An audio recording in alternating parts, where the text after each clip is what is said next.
J'attends les violents. On dit que ton nom est écrit là-haut, là-bas, devant mon corps. On y va. Souka.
Chanson, alléluia, le feu est allumé. Chanson, alléluia.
en train de faire son travail. Hé, on y va. Appelle ce feu-là. Demande au feu de Dieu de brûler maintenant. Tu dois faire comme Élie. Il a prié, le feu est descendu. Aujourd'hui, ta demande doit faire descendre le feu de Dieu. On y va.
Des miracles,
c'est l'amour. Je ne peux pas le laisser. Je ne peux pas le laisser. Il ne faut pas le laisser. Alléluia. Et maintenant que tout le monde chante, alléluia. On y va. On pousse les cris de Jacques Laban, celui qui revient des eaux. C'est ça. On y va. Gloire à Dieu qui règne dans les cieux. On chante alléluia.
l'élévation qu'il a volée, sa prospérité qu'il a volée, son mariage qui a été enterré quelque part là. Tout le monde arraché. Est-ce que tu peux dire moi ce matin?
Amen. Amen. Amen. Amen. J'ai dit Amen un peu vieux. Amen. Amen. Vous savez, parce qu'on n'a pas imposé les noms aux gens. Alléluia. On n'a pas fait les prières prophétiques. Les gens pensent que rien ne s'est passé. Alléluia. Faites attention. Lorsque le Seigneur parle, c'est ce qui se passe. Amen. Il y a des gens qui ont ri comme ça pendant 3 jours. Alléluia. Tu peux arriver chez toi, tu vas aller comme ça. La délivrance est en train de s'opérer. Quelqu'un te dit bonjour, tu ris. Alléluia. C'est important. Est-ce que tu sens que tu as mal là? On va prendre nos Bibles dans le livre de Genèse, chapitre 22.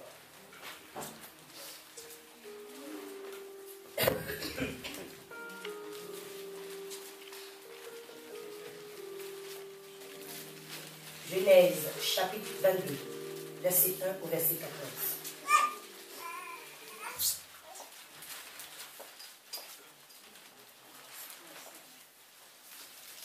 Genèse, chapitre 22, verset 1 au verset 14. Je lis la parole à Dieu. Après ces choses, Dieu mit Abraham à l'épreuve et lui dit, Abraham, et il répondit, me voici. Dieu dit, prends ton fils, ton unique, celui que tu aimes, Isaac, va-t'en au pays de Moriah et là offre-le en holocauste sur l'une des montagnes que je te dirai. Abraham se leva le bon matin, sella son âne et prit avec lui 2 serviteurs et son fils Isaac. Il fendit du bois pour l'holocauste et partit pour aller au lieu que Dieu lui avait dit. Alléluia. Le 3e jour, Abraham, levant les yeux, vit le lieu de loin. Et Abraham dit à ses serviteurs, restez ici avec l'âne. Moi et le jeune homme, nous irons jusque-là pour adorer et nous reviendrons auprès de vous. Abraham prit le bois avec l'holocauste, le chargea sur son fils Isaac et porta dans sa main le feu et le couteau. Et ils marchèrent tous deux ensemble.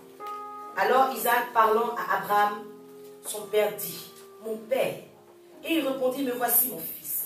Isaac reprit, voici le feu et le bois, mais où est l'agneau pour l'holocauste? Abraham répondit, mon fils, Dieu se pourvoira lui-même de l'agneau pour l'holocauste. Il y a besoin que tu répètes après avec moi. Dieu se pourvoira lui-même de l'agneau pour l'holocauste. Dieu se pourvoira lui-même de l'holocauste. Dis-le 3 fois. Dieu se pourvoira lui-même de l'holocauste. Dis-le à ton âme. Dieu se pourvoira lui-même de l'holocauste. Dis mon âme, Dieu se pourvoira lui-même de l'agneau pour l'holocauste. On continue la lecture. Et ils marchaient tous deux ensemble. Lorsqu'il fut arrivé au lieu que Dieu lui avait dit, Abraham, il éleva un autel et rangea le bois. Il lia son fils Isaac et le mit sur l'autel par-dessus le bois. Puis Abraham étendit la main et prit le couteau pour égorger son fils. Alors un ange de l'Éternel l'appela des cieux et dit, Abraham, Abraham. Et il répondit, me voici. L'ange dit, n'avance pas ta main sur l'enfant et ne lui fais rien, car je sais maintenant que tu crains Dieu et que tu ne m'as pas refusé ton fils, ton unique. Abraham leva les yeux et vit derrière lui un bélier retenu dans un buisson par les cornes. Et Abraham alla prendre le bélier et l'offrit en holocauste à la place de son fils. Abraham donna à ce lieu le nom de Jéhovah-Jireh. Répète avec moi, Jéhovah-Jireh. Jéhovah-Jireh. Je lis la parole, c'est pourquoi l'on dit aujourd'hui à la montagne de l'Éternel, il sera pourvu. Amen. Amen. Voilà l'histoire d'Abraham. Aujourd'hui, le thème de mon message, c'est un jour nouveau se lève pour toi. Alléluia. Amen. Un jour nouveau se lève pour toi. Amen. Je ne suis pas en train de vous donner une parole en l'air, mais je proclame. Amen. Un jour nouveau se lève pour toi. Amen. Alléluia. La Bible nous parle ici de l'histoire d'Abraham que nous connaissons. La Bible dit qu'après ces choses, ça veut dire qu'Abraham avait vécu beaucoup d'événements avant cet instant. Alléluia. Abraham avait recherché Isaac depuis longtemps, nous le savons, jusqu'à avoir 100 ans avant de l'avoir. À un moment donné, Abraham avait eu aussi Ismaël avec Agar. La Bible nous dit que le jour où on faisait la fête pour Isaac à sa naissance, Ismaël a ri. Alléluia. Et ce riz-là lui a valu beaucoup de choses. Alléluia. Ismaël a ri. Sarah a demandé pourquoi il rit. Comme il rit, il faut qu'on le chasse. Alléluia.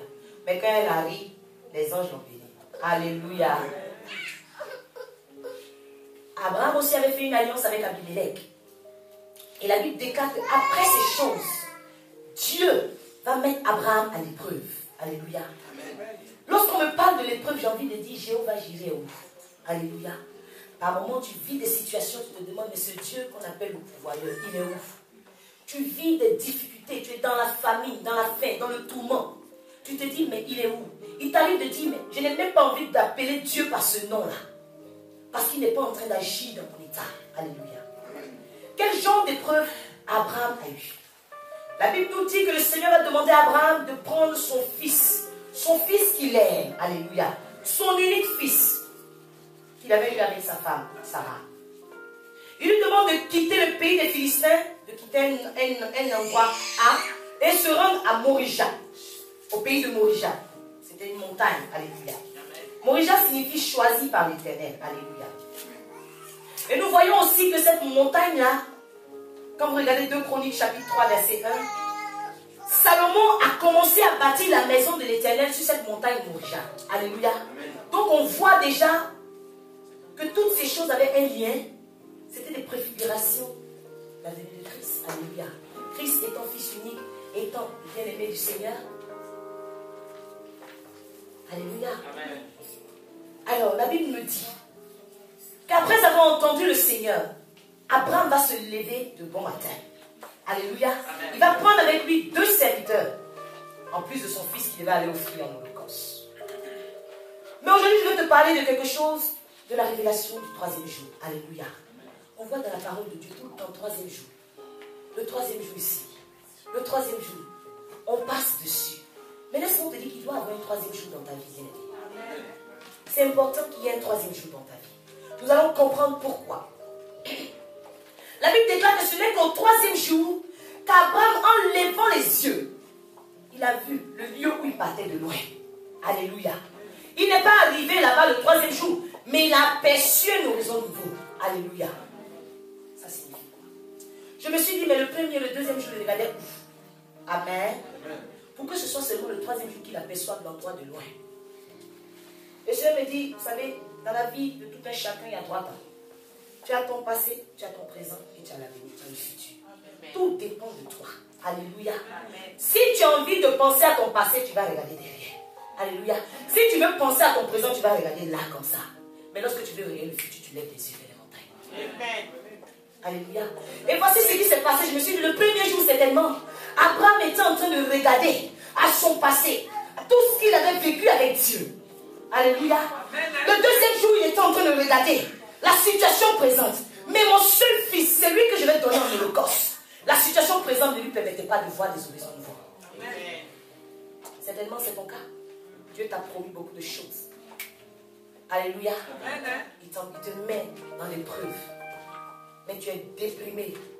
Laisse-moi te dire qu'aujourd'hui, tout dépend de toi. Amen. Si tu as envie de regarder derrière, tu resteras comme la femme de Lot. Mais je brise cela dans ta vie. Amen. Si tu as envie de vivre au jour le jour, la Bible te dit qu'à chaque jour suffit sa peine. Amen. Ne compte pas sur demain. Demain même il se cherche. Alléluia. Là où il est en train de chercher, mais comment il va faire, mais qu'est-ce qui va se passer dans sa vie? Et toi tu veux t'agripper à quelqu'un qui se cherche. C'est la vérité. On ne sait jamais demain. Laisse-moi te dire, même si tu interroges demain aujourd'hui, il peut rien te dire. Parce que c'est demain lui va constater ce qu'on a programmé pour lui. Amen. Alléluia. Amen. Il faut qu'il y ait un 3e jour dans ta vie. Le 3e jour dans la vie d'un enfant de Dieu l'emmène à ne pas se limiter à ce qu'il voit. Amen. Vous savez, je dis Seigneur, pourquoi? Il me dit, lorsque les enfants de Dieu se limitent à ce qu'ils sont en train de vivre, eux-mêmes ils ferment l'atmosphère spirituelle sur leur tête. Vous savez, ce n'est pas quelqu'un qui va fermer. Tu peux te lever le matin, comme je dis souvent. J'ai la possibilité de me mettre dans un état de deuil en 1 heure de temps. J'ai juste besoin de m'asseoir, de penser à tous les parents qui sont morts et de pleurer. Je me rends malade en 1 heure de temps. Je peux me lever le matin et décider d'être dans l'état de quelqu'un qui vient de recevoir un gros ticket de loto et rigoler pendant que j'ai faim. Vous voyez, vous êtes maître de vous-même. Alléluia. On peut décider nous-mêmes de de vivre ce qu'on a envie de vivre. Tu veux vivre un paradis sur terre? Le matin, lève-toi et commence à voir tout en rose. Ça s'appelle la pensée positive. Tu veux vivre des jours heureux? Oublie ce que tu vois. Et dis comme Agé le dit dans la parole, Agé chapitre 2, verset 9, que la gloire de la dernière maison sera plus grande que celle de la première. Alléluia. Lorsque tu te lèves le matin, tu regardes ta situation. Tu dis, mais elle n'a rien à voir. Je ne m'attarde même pas sur elle parce qu'elle n'a rien à voir ce qui arrive. Ce que je suis en train de vivre aujourd'hui ne peut même pas se égaler à ce que je vivrai demain. Et moi, par la foi, je suis déjà dedans. Alléluia. La Bible enseigne une chose. Le 3e jour, Abraham va constater qu'il y avait des éléments en trop. Alléluia, dis amen avec moi. Amen. La Bible déclare que lorsque le 3e jour va arriver, qu'il va lever les yeux et qu'il va apercevoir un horizon nouveau devant, il va demander aux 2 serviteurs qui l'ont accompagné, restez ici. Alléluia, votre mission s'arrête là. Quand je parle d'un 3e jour dans la vie d'un enfant de Dieu, bien aimé, lorsque tu as des objectifs, il faut regarder autour de toi. Ceux qui ont le même objectif que toi. Alléluia. Quand tu as des objectifs, lorsque tu vas aller quelque part, si tu ne fais pas attention à ceux qui sont autour de toi, ils vont t'emmener dans le sens contraire. Abraham a regardé, il a vu que, étant donné que je commence à voir l'endroit où je vais, les 2 serviteurs, avec l'âne, je ne suis pas prêt à continuer le chemin avec eux. Il a pris ceux qui étaient profitables pour lui. Il n'a pas oublié le sacrifice qui était son fils. Il dit, toi et moi, on y va, on avance. Le 3e jour dans ta vie doit t'emmener, bien aimé, à faire du nettoyage autour de toi. Quand on parle du 3e jour, le 3e jour peut être, pas forcément toi, mais spirituellement parlant, tu peux décider aujourd'hui que c'est ton 3e jour. Amen. Alléluia. Et dis à ceux qui sont de toi, restez ici. Ceux qui ne seront pas utiles pour le lieu où tu vas, reste là, bien aimé. Même l'âne n'a pas été épargné. Alléluia. La Bible m'enseigne que Esther, elle a jeûné avec tous les Juifs lorsqu'il y avait cette idée de mort sur eux. Même ses servantes qui étaient tout le temps avec elle ont jeûné. Mais le jour où elle devait rentrer dans la cour du roi, les servantes sont restées dehors. Alléluia. Même le grand Jésus, il a marché avec celui qui l'aimait, qui dormait sur sa poitrine. Mais pour aller faire les 3 jours dans le séjour des morts, il les a tous laissés. Parce qu'il connaissait, il savait comment Pierre était violent. Pierre allait l'empêcher même de résister là. Alléluia. Alléluia. Vous savez, par moment, beaucoup de personnes lèvent les yeux et commencent à se projeter dans un avenir certain. Mais quelque temps après, on a l'impression que ce qu'elles avaient vu, l'endroit est 2 fois plus éloigné. Tout dépend de celui qui est autour de toi. Alléluia. Amen. Quand toi tu as vu l'endroit, tu dis, je vois l'endroit de loin. Celui qui est à côté de toi peut te dire, toi tu penses que ça c'est tout près. Tu ne vas jamais arriver. Quand tu es seul, tu fixes ton regard sur cette carrière qui est ouverte, tout droit devant toi, et tu fonces. La personne peut te dire. Le 3e jour dans la vie d'un enfant de Dieu doit l'emmener à relever les défis. C'est dangereux que les enfants de Dieu n'aient pas de défis à relever.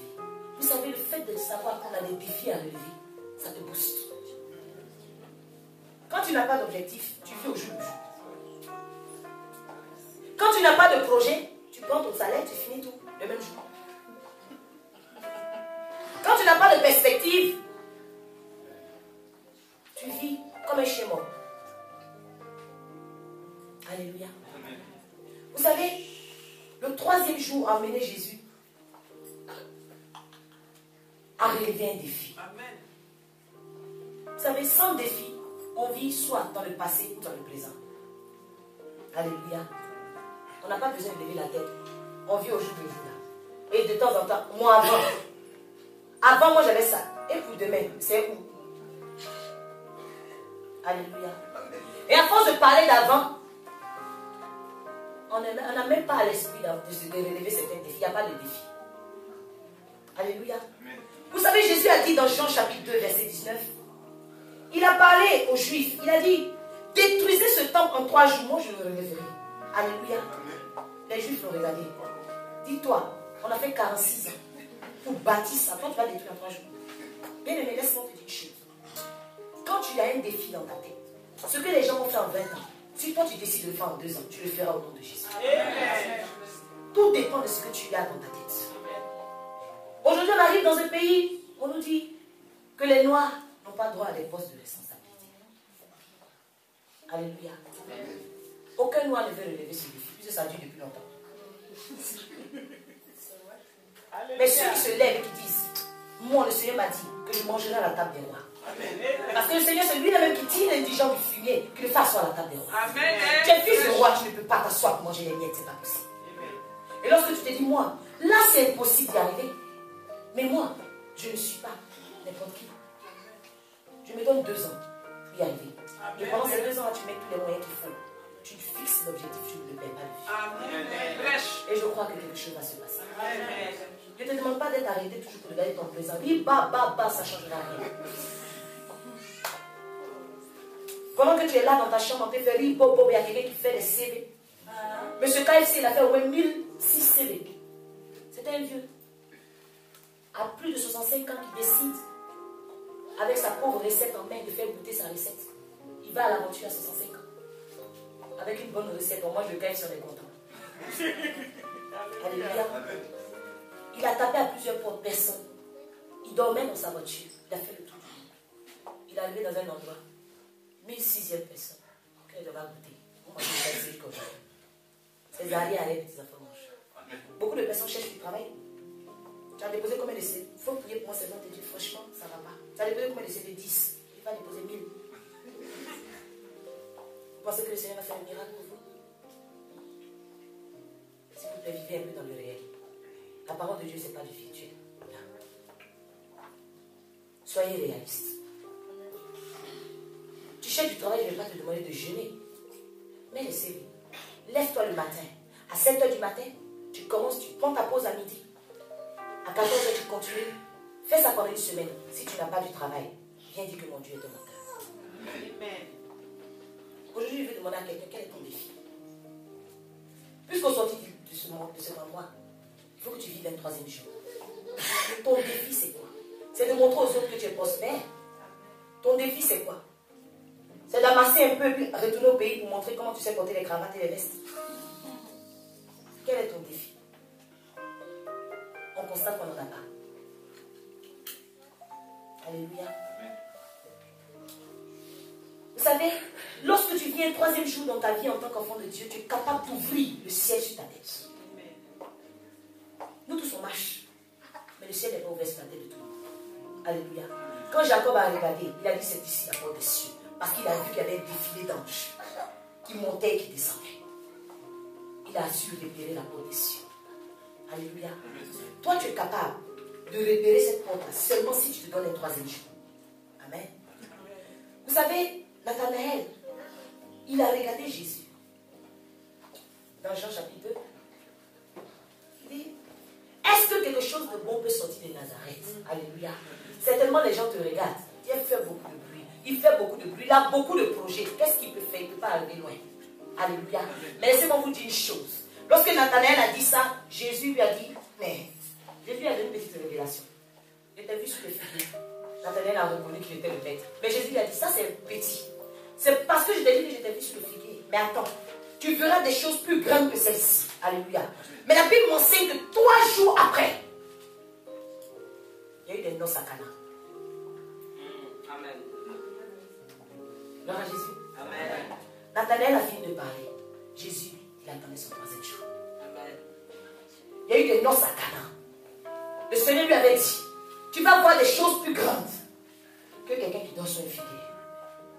Il a compris que Jésus était capable de changer l'eau en vin. Amen. Et ce fut le premier miracle. Amen. Quand je dis que l'atmosphère spirituelle peut sauver sur la tête, ceux qui te minimisent, laisse-moi te dire que si tu te positionnes dans un 3e jour, ils verront que ce que ta bouche dit, la main de Dieu accomplit. Amen. Alléluia. Dieu me m'a dit à Jérémie, quand il se plaignait pour dire pourquoi ma plaie ne guérit-elle pas, pourquoi ma souffrance est-elle continuelle, il a dit, si tu ne sais pas ce qui est précieux du vide, ma bouche sera ta bouche. Lorsque tu as un 3e jour, que tu as déjà pris l'initiative de demander aux autres de rester ici, tu t'es déjà séparé. Alléluia. Avance avec Dieu. avec assurance, tu verras si ce que Dieu a dit dans ta vie, ça n'entrera pas. Amen. Le troisième jour est un jour où il y a un changement radical qui doit s'opérer dans la vie d'un enfant de Dieu. Amen. Beaucoup de personnes disent qu'on va changer, on change aujourd'hui, demain la même chose. Les chrétiens sont des pires que les caméléons. Quand vous lisez Esther chapitre 4 et chapitre 5, vous pouvez faire la lecture à la maison. La Bible m'enseigne que Esther a bravé l'interdit. Amen. Amen. On voit aussi que avant, il y avait le pavis, il y avait le lieu saint, le lieu très saint. Sur le pavis, tu trouvais juifs, non juifs, eux tous ils pouvaient s'asseoir. Alléluia. Amen. Comme à l'église, on trouve tout. Le lieu saint, les sacrificateurs, ils rentraient là-bas. Mais le lieu très saint, tu rentrais une seule fois par an, le souverain sacrificateur. Une seule fois par an. Vous demandez pardon pour ses propres fautes et les fautes du peuple. Alléluia. Esther savait tout ça. Esther a dit, c'est vrai, on veut tuer mon peuple. Mais ça fait 30 jours que le roi m'a pas appelé. Et vous-même, vous savez que la loi dit que quiconque entre dans la maison du roi sans y être appelé, il est puni de mort. Esther a oublié qu'elle était reine, elle s'appelle quiconque. Alléluia. Moi, je veux dire à quelqu'un ici, qui sait qu'il y a un troisième jour dans sa vie, qui reconnaît son identité. Il n'est pas n'importe qui. Lorsqu'on parle de quiconque, tu es très loin. Parce que tu es reine et tu es fils de roi. Esther n'avait pas compris qu'il n'y avait plus de condamnation pour elle. Parce qu'elle était justifiée par sa foi en Jésus. Amen. Alléluia. La Bible enseigne une chose. Esther a dit, on va jeûner. Mais quelque chose va se produire le troisième jour. Le troisième jour, Esther va réaliser quelque chose. Elle va revêtir les vêtements royaux. Amen. Amen. Esther va comprendre que ce qu'elle a porté depuis 30 jours là-bas, ça n'entre pas dans la maison du roi, dans la cour intérieure.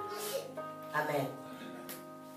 Le troisième jour dans la vie d'un enfant de Dieu, c'est un moment que toi-même tu te fixes et tu te dis, je dois prendre maintenant l'initiative d'ôter définitivement le vieil homme. Je dois prendre l'initiative maintenant de faire les choses. Ce que ma Bible dit, il faut que je sois quelqu'un de sérieux. Quand je prends des résolutions, ce n'est pas seulement avec la bouche, mais mon cœur suit. Beaucoup de personnes ont fini de prêcher. Alléluia, gloire à Dieu, touche. Quand ils sortent, ils font la même chose.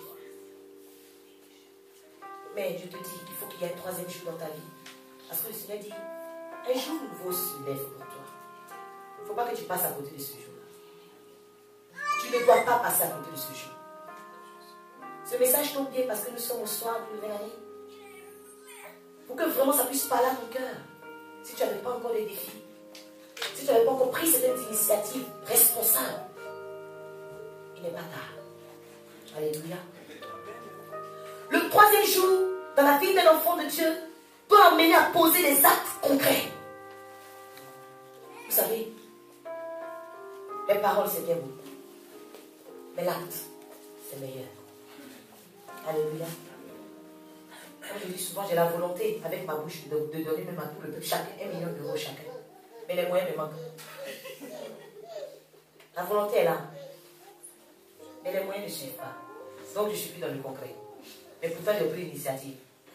C'est une résolution qui est prise à mon cœur.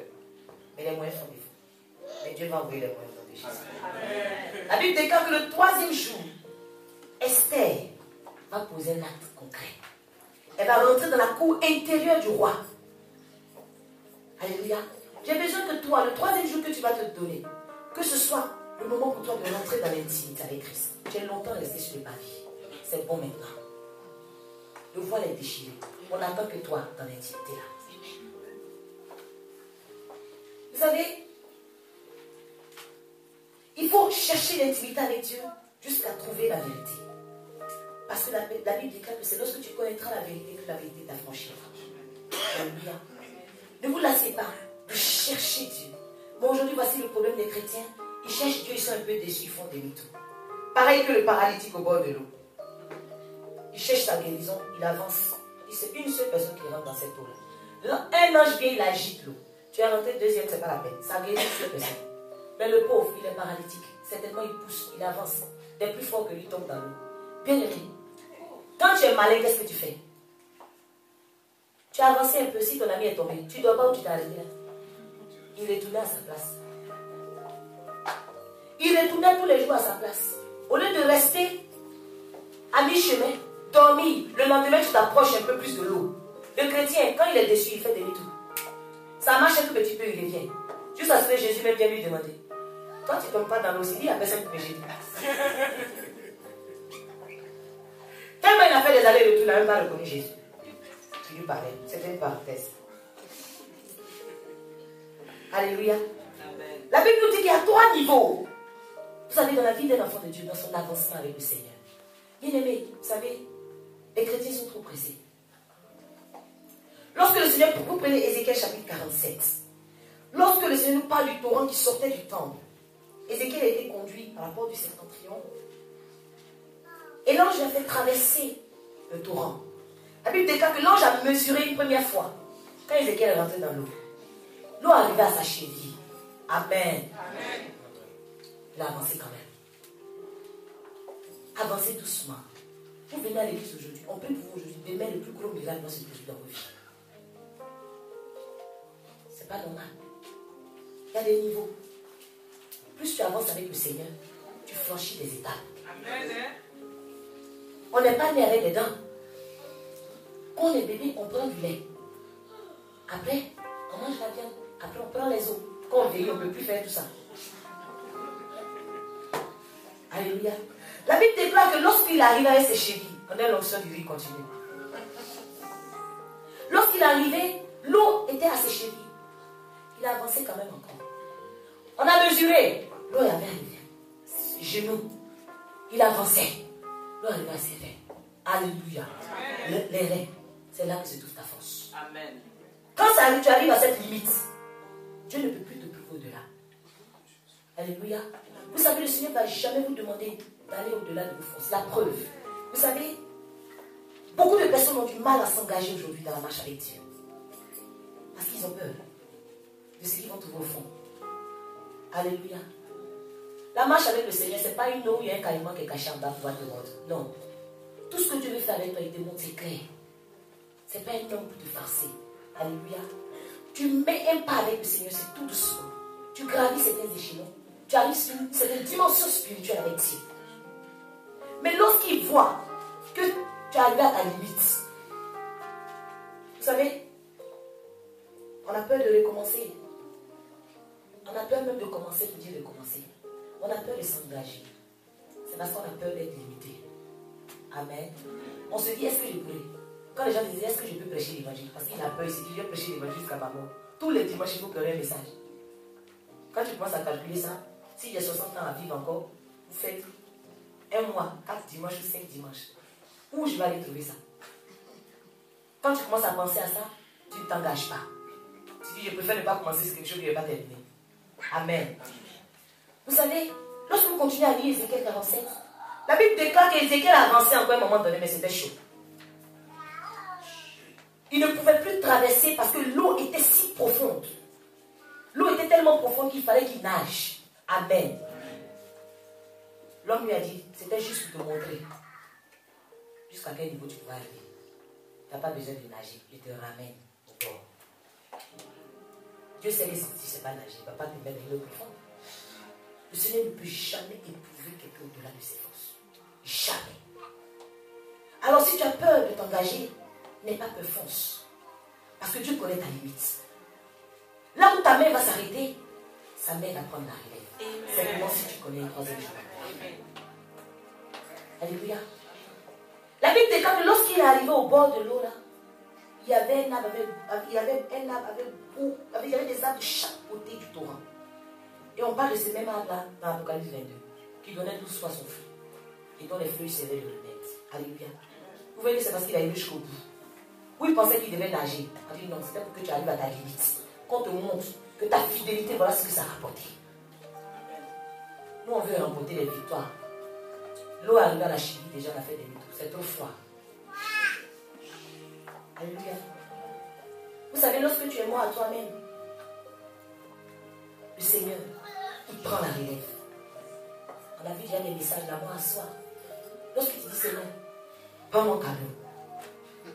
je ne bouge plus. Elle dit, ne fais pas un pas sans toi. Dieu connaît tes limites. La preuve, il a donné à chacun de nous selon sa capacité. Il sait ce dont tu es capable. Si tu es capable de porter un sac de 5 kilos, il ne va pas mettre 6 kilos sur ta tête. Ce n'est pas possible. Amen. Vous savez, je dis souvent au Seigneur, Dieu bénit certaines personnes, il donne le surplus. Si moi, il demande 10 euros, c'est 10 euros, puis il en donne. Il sait que c'est ce dont j'ai besoin. Le reste, là, c'est du superflu. Amen. Dieu travaille avec chacun de nous, comme il veut. Il est Dieu.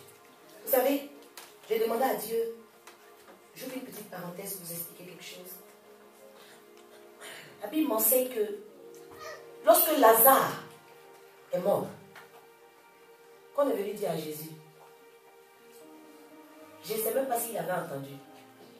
Il a continué son chemin, il est parti, resté 2 jours, il m'a dit. Dis, celui que tu aimes, les gens pensaient que Jésus allait mourir tout de suite, comme il aimait. Dis, j'ai quelque chose d'autre à faire, parce que Jésus a prévu que Lazare, lui, sa situation devait pourrir. Amen. Vous savez, Dieu n'intervient pas en même temps dans la vie de tout le monde. Il y a des gens qui font que ça pourrisse d'abord. Que tout le monde sente avant que Dieu se manifeste. Il y en a, le Seigneur n'attend pas que ça pourrisse. C'est pour cette raison. Il y a eu une différence entre la pierre qui était à l'entrée du tombeau de Lazare et la pierre qui était à l'entrée du Seigneur de Jésus. La pierre qui était à l'entrée du tombeau de Lazare, au bout de 4 jours, puisque Lazare était limité, il était couché, il était déjà mort. Est-ce qu'il pouvait se lever lui-même ôter la pierre? Le Seigneur a dit, ôtez la pierre. Alléluia. Mais la pierre, lorsque Marie est partie le matin, elle a constaté que le 3e jour, la pierre avait roulé d'elle-même. Qui a ôté ça? Et ça, c'est quelqu'un de bon. Quand tu arrives à ta limite, quelle que soit l'odeur de la situation que tu traverses, le plus important, c'est que la pierre a roulé. Pas n'importe quel moment. Que tu aies atteint ta limite ou dépassé ta limite, la pierre va rouler. 4 jours après, la pierre a roulé. Il y aura un 3e jour pour toi. La vie que tu vas vivre, la vie de sainteté que tu vas vivre, la pierre ne pourra pas tenir à l'entrée. Les gens vont constater que personne ne l'a touché. Les gens vont constater que tu n'es même pas passé par la délivrance. On ne t'a pas imposé les mains. Mais rien que ta marche avec Christ, quand tu avances, la pierre est roule. Et vous savez une chose? J'ai dit au Seigneur, moi je ne te comprends pas. Tu es Dieu. Tu pouvais dire Lazare sort. Il pouvait monter sur la pierre pour sortir. Alléluia. Pourquoi tu as ôté la pierre? Vous savez, tant que tu n'atteins pas le 3e jour, pour que la pierre roule d'elle-même, Jésus ne peut pas te parler sur ta vie pour dire sort. Vous savez, beaucoup de personnes ont fait la délivrance, sont encore dans le tombeau, la pierre n'est pas roulée. On dit de lier, laisser aller, le gars est couché dans le tombeau.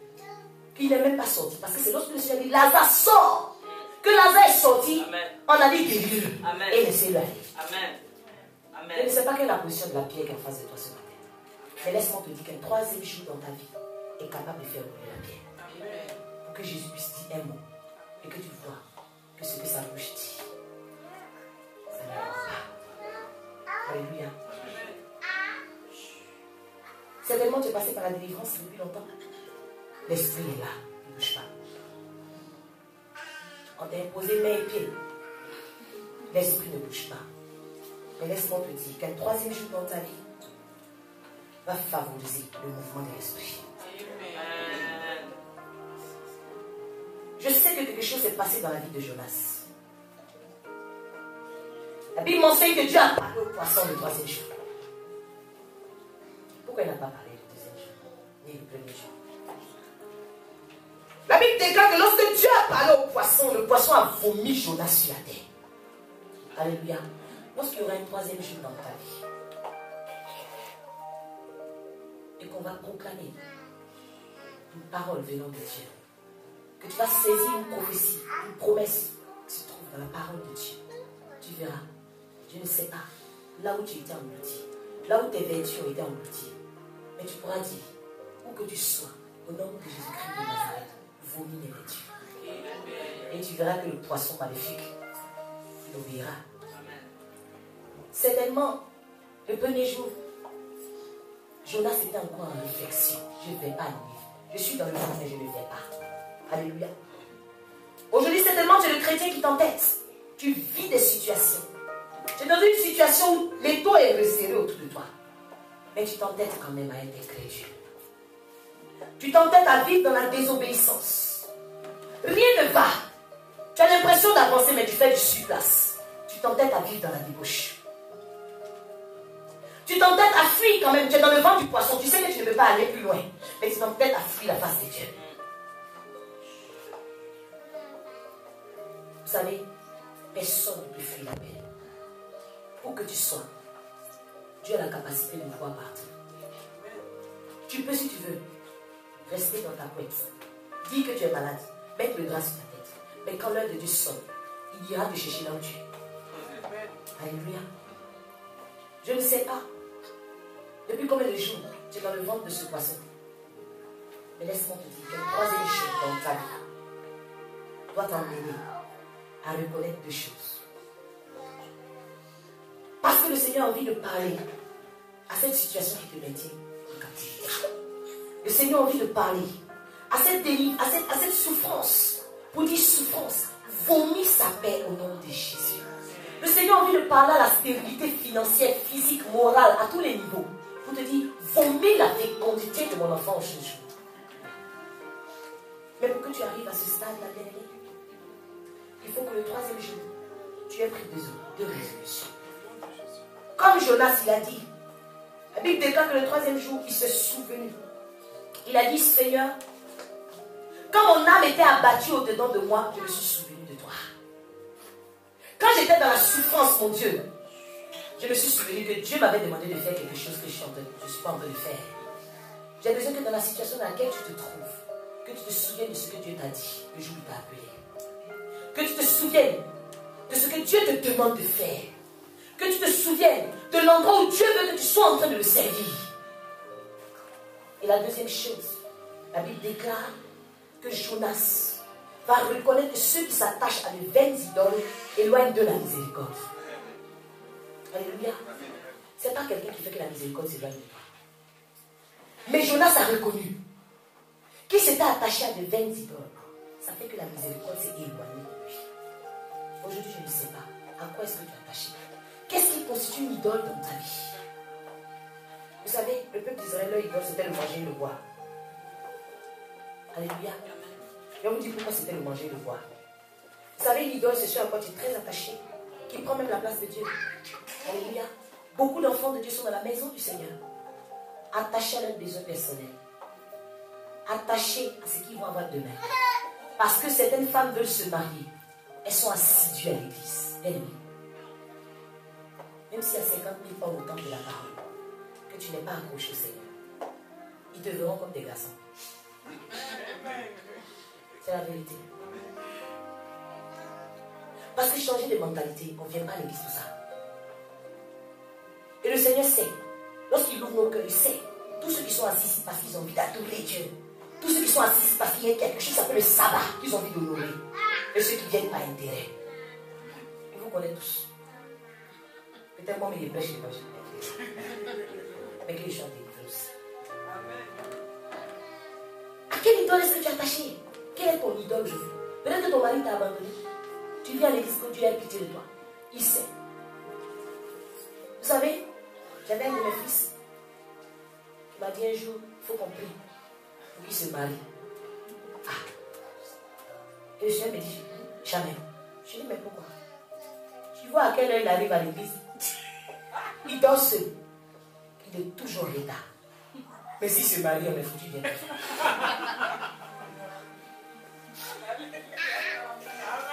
Vous voyez, Dieu nous connaît. Il y en a qui demandent un travail à Dieu. On prie.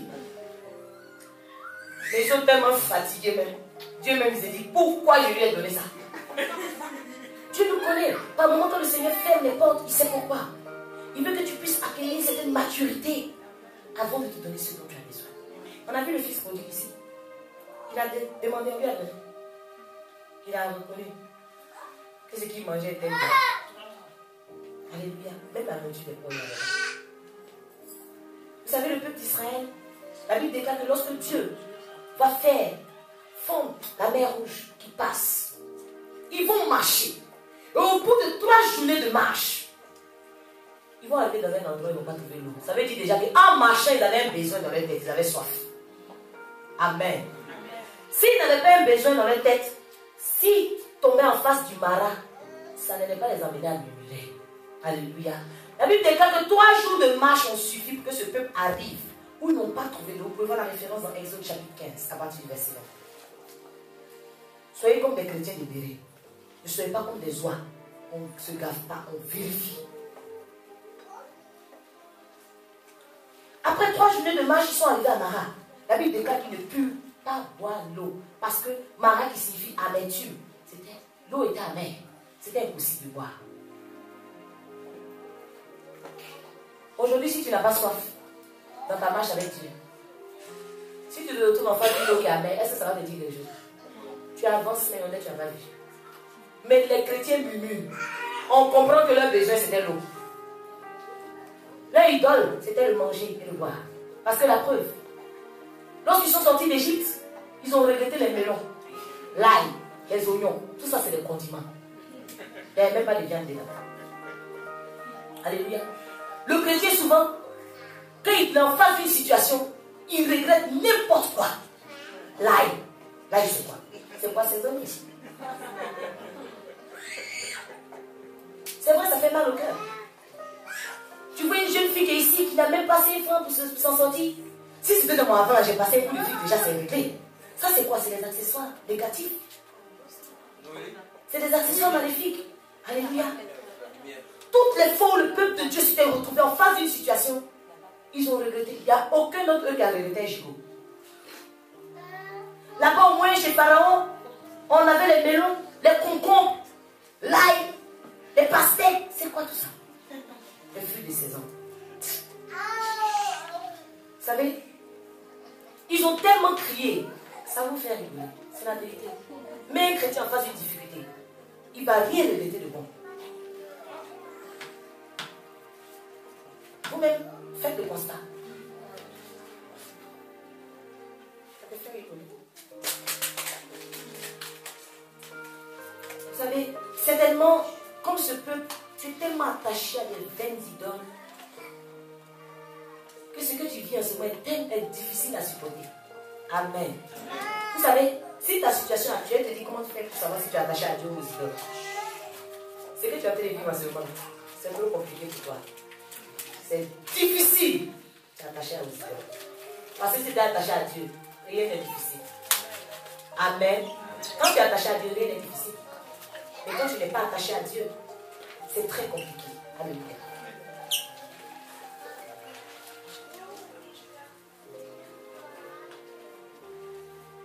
Alors, il faut rechercher en premier le règne de Dieu, sa justice.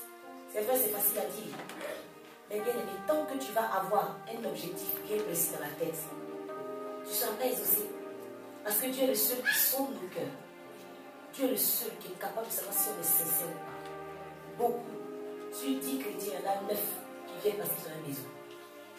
À partir du moment où le besoin est pour vous, on a oublié le Seigneur. Alléluia. Amen. Ils ont commencé à murmurer. Puisqu'ils avaient un besoin, l'eau, ils n'ont pas trouvé l'eau potable à boire. Ils ont murmuré. Mais la Bible m'enseigne une chose. C'est que Moïse a crié à l'Éternel pendant qu'ils ont murmuré. Et ce Dieu l'a changé le marin en eau douce. Ils ont pu boire cette eau-là. Pour dire quoi? Lorsque tu arrives à un 3e jour dans ta vie, le Seigneur est capable, quelle que soit la situation en face de laquelle tu te trouves, il est capable de changer cette situation d'amertume en eau douce. Tout dépend de toi. Tout dépend de toi. Commencez à revoir vos priorités. Pose-toi la question, je donne même 3 secondes. Pour demander à ton âme, tu viens avec c'est quoi? Rentre en toi-même. Il ne faut pas me regarder, rentre en toi. Moi-même, je peux me regarder aussi. Je sais Dieu. Tu cherches quoi? Tu as assidu ici, tu cherches quoi? Tu viens danser dans la maison de Dieu, tu cherches quoi? Tu te lèves le matin, tu cherches quoi? Amen. C'est ce que ta conscience a dit qui est vrai. Dis Amen. Toi, je sais ce que ta conscience a répondu.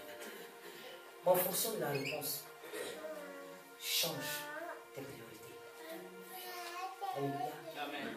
Je veux dire à quelqu'un aujourd'hui, le troisième jour n'est pas nouveau, vous savez. Il faut simplement que toi, tu puisses épouser cette pensée-là. Prends avec moi Genèse, chapitre 1, verset 11, verset 13.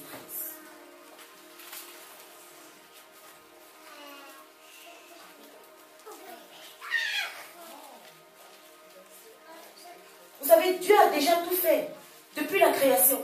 Alléluia. Dieu a déjà tout fait depuis la création. Ce qui va s'arriver au troisième jour était déjà fait depuis la création. Alléluia. Il suffit seulement que toi, tu rentres dans cette pensée-là. Il suffit seulement que toi, tu épouses cette mentalité et tu n'as pas d'effort à faire. Il n'y a pas d'effort à faire. À partir du moment où tu honores le Seigneur, la Bible déclare que celui que Dieu exauce, c'est celui qui l'honore et qui fait sa volonté. À partir du moment où tu honores Dieu, tu fais sa volonté. Mais dors tranquille. Tu ne crées rien. Alléluia.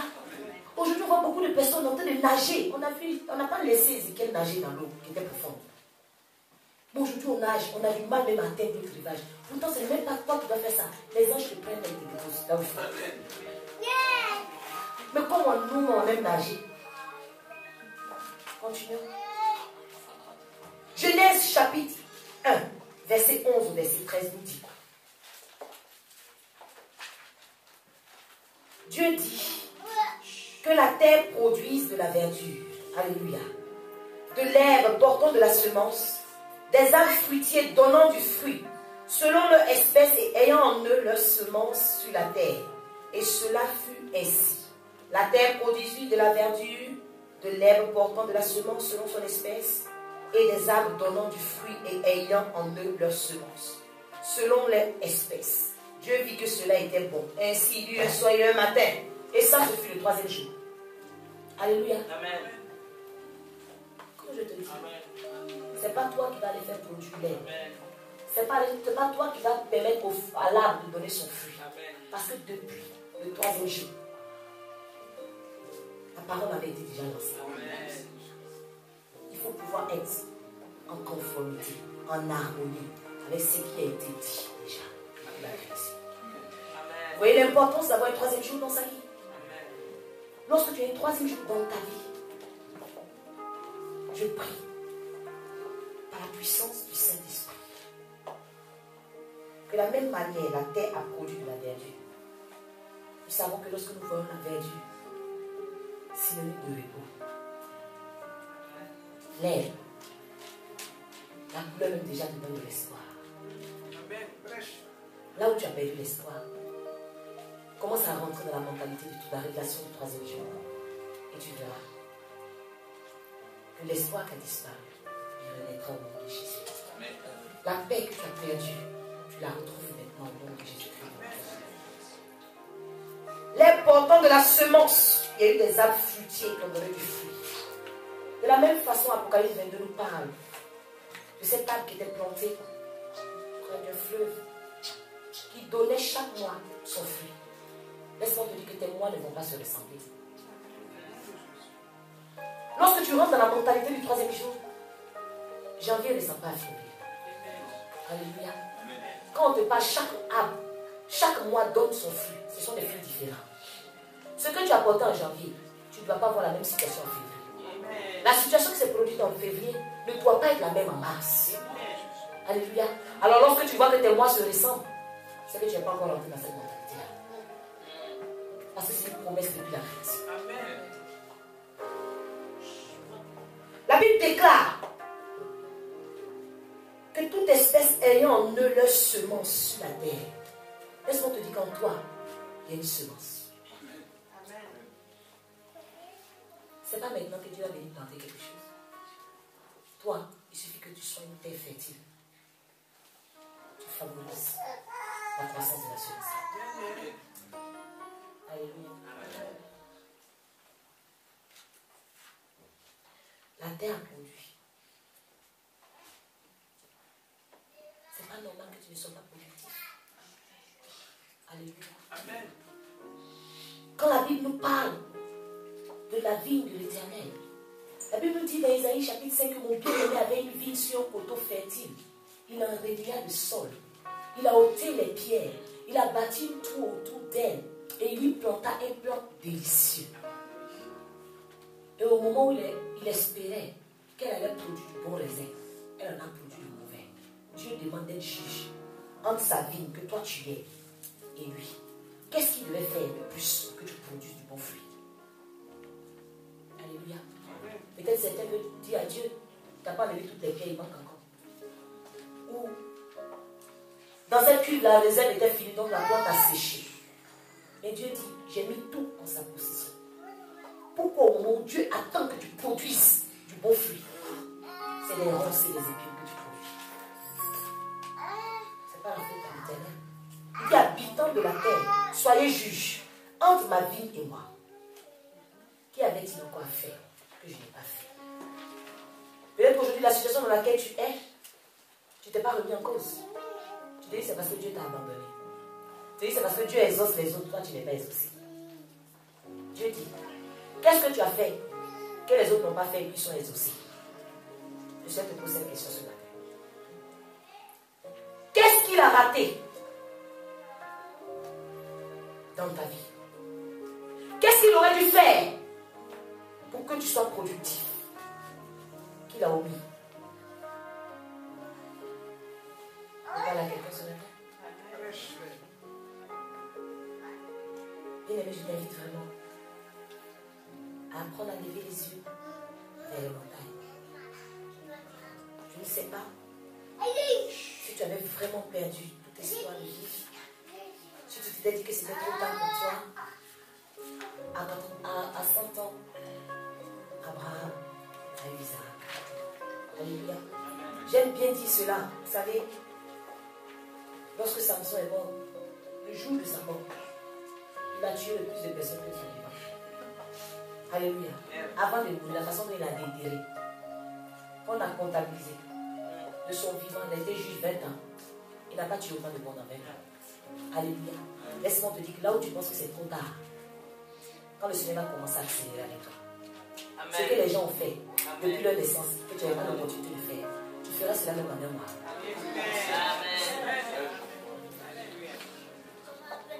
Je pensais que quelqu'un ait dit, je sais cette promesse à ma vie. Le chrétien ne connaît pas comment Dieu fonctionne. C'est pour ça qu'on s'inquiète pour rien. Le chrétien ne sait pas que Dieu est capable de changer une situation en un rien. Parce que ce qui est difficile pour toi, ça n'a même pas de sens devant Dieu. Je ne sais pas quelle situation est si pesante que tu te mets dans un état comme ça, dans un monde de productivité.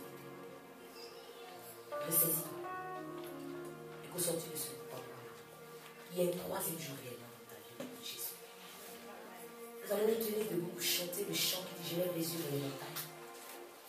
Vraiment, nous allons vraiment lever les mains vers le trône de gloire pour demander au Seigneur de nous apprendre à avoir cette position de Dieu. Vous savez, il faut apprendre, quel que soit ce que tu traverses, apprendre à regarder vers les montagnes.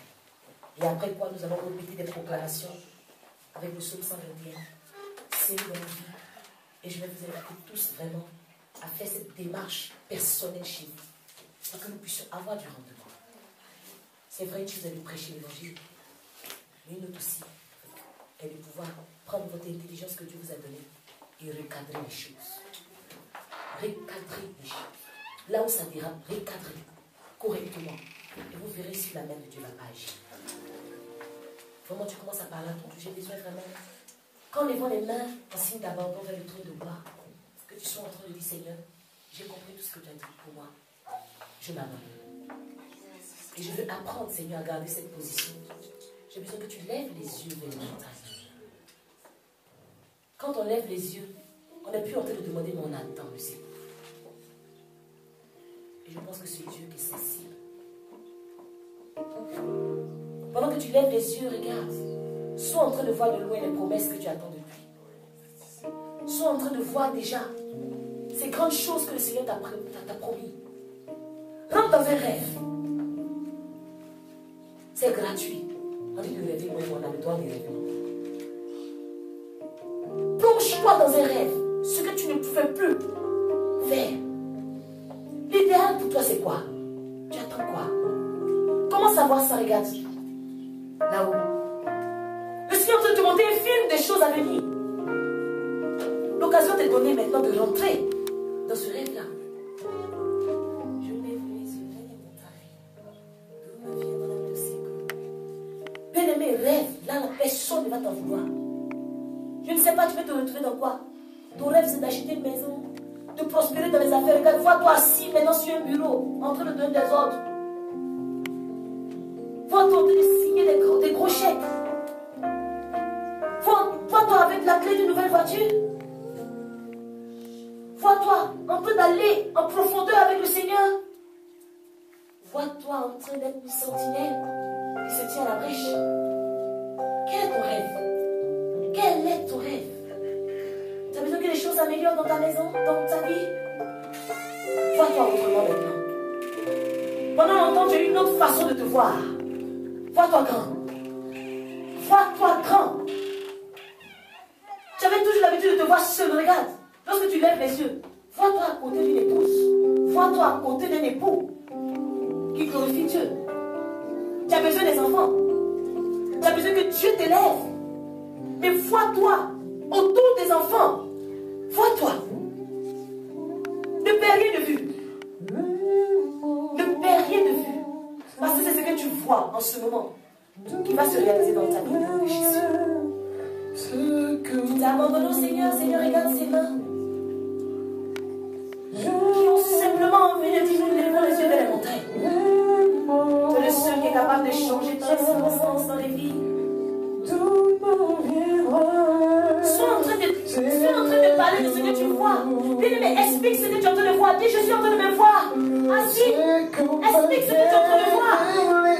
Explique ce que tu es en train de voir. Tu peux parler, explique. Tu ne sais pas ce que tu entends de la part de Dieu. Oh, explique ce que tu es en train de voir. Je crois en cela.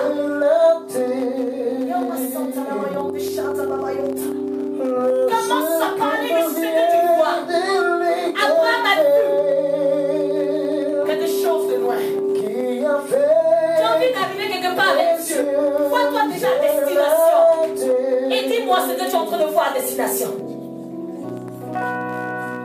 Tu as envie de gravir les échelons?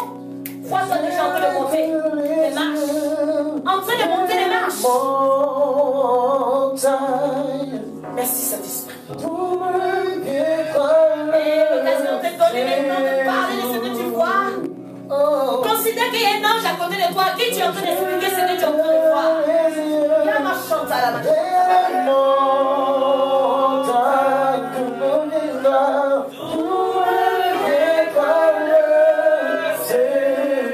Et l'ange ne t'entend pas expliquer ce que tu vois. Mais je suis en train de voir, Seigneur, en train de faire des nations, de prêcher l'évangile de vie. Oh Saint-Esprit, je suis en train de voir poser les mains aux malades, de ceux qui guérissent. Je suis en train de voir de faire des espoirs avec ce Dieu-là. Oh, Maïo, que l'homme chante. Explique ce que tu vois, bien-aimé. Une fois tu n'es pas fou, c'est la réalité. Laisse-moi te dire que c'est ce que tu dis qui va s'accomplir. Tu témoigneras de la puissance de ce Dieu-là. Tu témoigneras de la gloire de ce Dieu. Tu veux te marier. Vois-toi avant de te marier. Regarde tes pages. Vois même ta couleur de mariage. Vois même la couleur de tes enfants d'honneur. Couleur de trajet, tout ça. Sois en train de saluer les gens au table. Sois en train de demander aux gens, est-ce que ça s'est bien passé?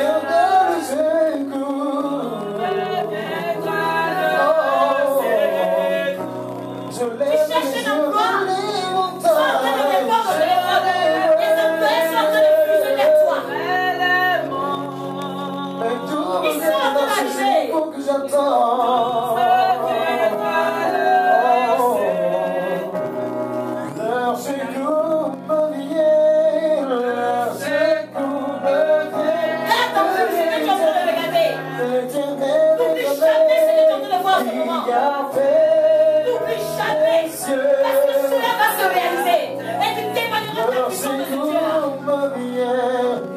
Le secours me vient de l'Éternel, l'Éternel qui ne chante point.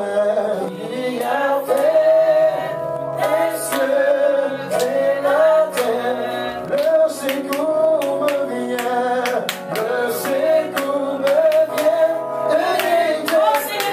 Celui-là qui vient des impossibles, il a fait les cieux et la terre. Oh, je louerai Dieu toujours. Je louerai Dieu. Ce que tu vois, c'est la vérité. Cette fois, j'ai besoin que tu sais cela dans le sang de Jésus. C'est que tu es en train de vivre en ce moment.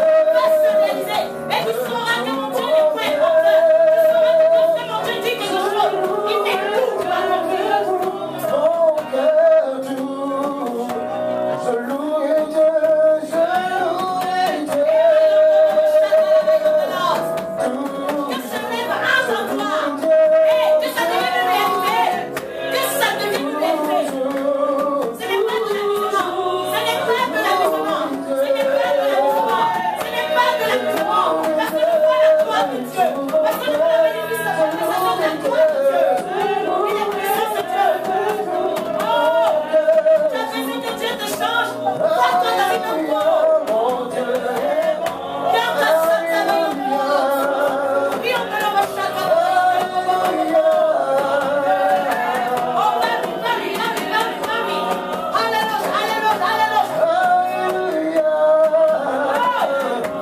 Alléluia, Et là, tes poches sont vides. Le Seigneur va te combler. Et là, toi, tu as besoin de mes sacs d'argent. Tu as besoin de tes anges pour venir te sécuriser. Et on va chacun la maison de l'eau. Alléluia.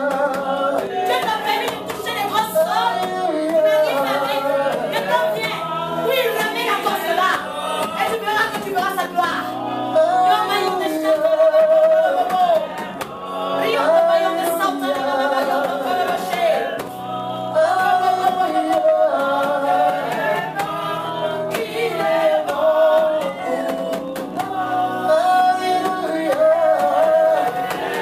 Mon Dieu est bon, mon Dieu est fidèle. Tu peux saigner tout ce que tu as vu dans le sang de Jésus. Et déclarer que tes sols vont te les ravir. Jésus ne m'en Maillon qui de a Rocher, tué sa confiance dans mon pays. Oh, il est bon. Alléluia. Alléluia. maillon de Satan, maillon de Satan. Oh, Satan,